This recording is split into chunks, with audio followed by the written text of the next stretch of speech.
और भरत जी महाराज रो रहे हैं, भगवान के वियोग में रो रहे हैं। अयोध्यावासी ने पूछा कि आप क्यों नहीं स्नान करते? यहां पर तो पापी पापी व्यक्ति भी स्नान करने के लिए आते हैं और यहाँ पर आप घाट पर आकर के स्नान नहीं कर रहे हैं। यहाँ त्रिवेणी संगम है, गंगा जमुना सरस्वती यहाँ तीनों बहती है। भरत जी महाराज ने कहा कि मैं स्नान नहीं कर सकता।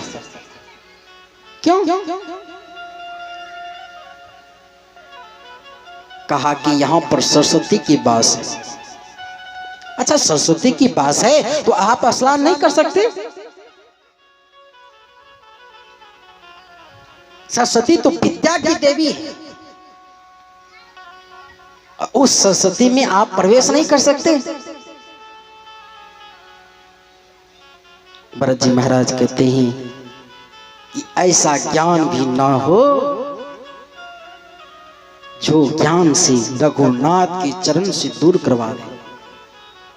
ध्यान से कान खुल करके सुनिए, वो कान कान नहीं है जो कान में हरि के नाम नहीं गया, वो आंख आंख नहीं है जो आंख को कभी संत महात्मा की चरण की दर्शन नहीं हुआ है। भरत जी महाराज कहते हैं कि ऐसा ज्ञान भी नहीं होना चाहिए जो ज्ञान को मनुष्य पा करके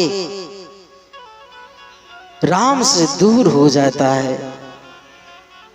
आज सरस्वती के कारण ही मेरा भाई मुझसे दूर हो गया है,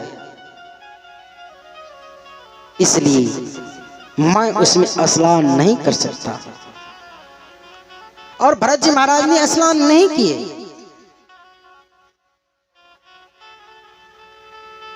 अब सोचिए, हम किसी को भी ज्ञानी कर देते, किसी व्यक्ति को।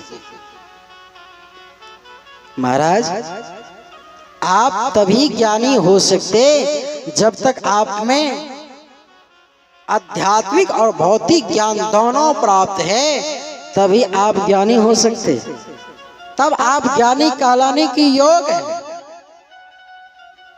और भरत जी महाराज, इसी को महान कहा गया है।